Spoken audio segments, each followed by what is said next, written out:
This question of my marriage. You know they speak of it constantly. I know they do, but why are you scared of that?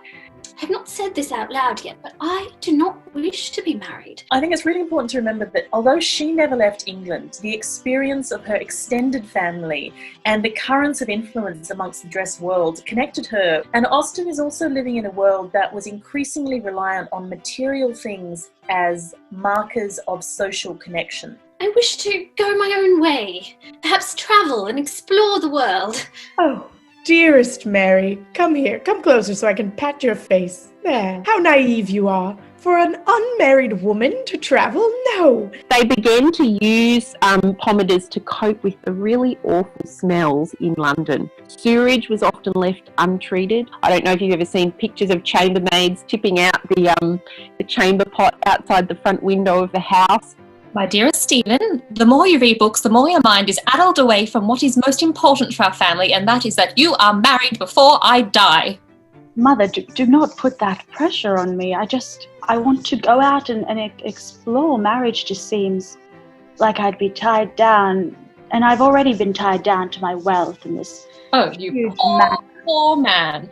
And these were very often given as gifts around Christmas and New Year, and they were hung up by a cord, and as they dried out, they had a very nice smell. What is this about a visitor? Is he male and rich and single? No, Mama, I was merely writing to Miss Jenkins, Isabella, to invite her to stay with us here. As long as she is either poor or ugly or ineligible for marriage in some other way, then sure, invite her, I care not. Are there, or what are the challenges of doing this kind of research, given that so much of what was happening was illegal or illicit? But sometimes people are really, really open about it. They say, oh, you know, so-and-so's got some great stuff in that her maid smuggled in from France. Do you want to go look at it? And we'll just buy some. In the same way that people are like, oh, no, I'll just download that show. Everybody talks about it. What are some of the challenges of Regency improv? Everyone's real romantic. And I am absolutely not, as a human being, slipping into archetypes and stuff where they have to be open and emotionally honest is very tricky. Isabella says, lockdown has made me feel a bit like an Austen lady. All the turns around the garden or the neighbourhood and turning to handicrafts.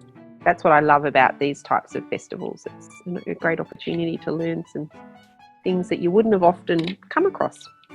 So I'm hoping that next year I can see you all face to face.